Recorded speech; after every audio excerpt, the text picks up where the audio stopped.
dealing with extremely large numbers, such as this one here. There are a few different things we consider. First are the digits. The digits are the individual numerical symbols that make up this number, such as the 1, the 4, the 6. They're the individual pieces of the larger number. A period is the piece of the number between the commas, such as the 725. In order to properly understand large numbers like this, we need to know the digits, what period they're in, as well as its place within that individual period. When looking at numbers like this, the rightmost period, the group of 3 numbers that's furthest to the right, is the ones period.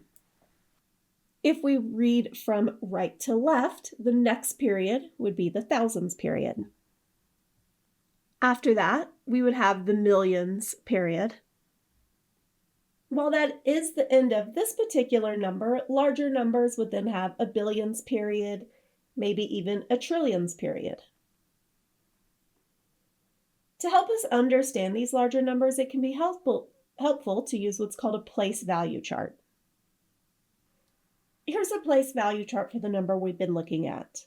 We have it broken up into periods, trillions, billions, millions, thousands, and ones, and then each period has a hundreds place, a tens place, and a ones place. So for instance, for this particular number, the 4 is in the 10 millions place. The 5 is in the 1,000s place. Let's look at another example. Let's consider this number here. In this number, the digit 1 is going to be in the thousands period and in the tens place. This tells us we have 1 10,000s.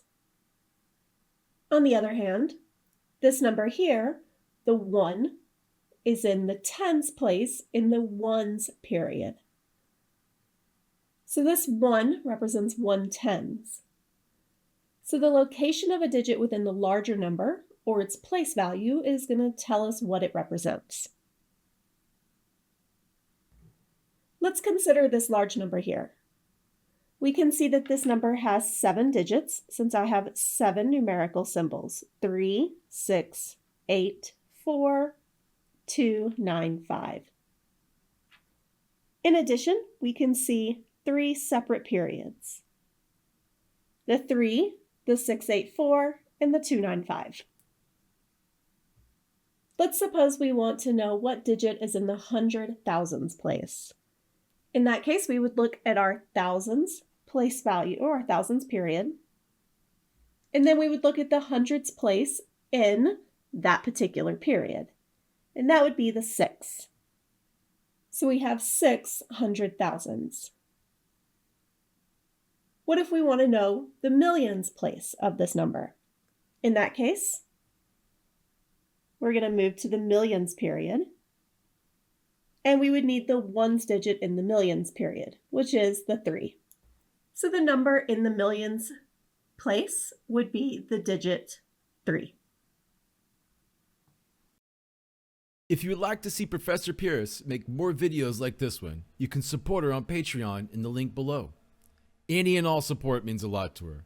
It allows her not only to make more videos, but it also allows her to campaign for free and accessible online education to conferences and other universities. Thank you for watching, and remember, math is for everyone.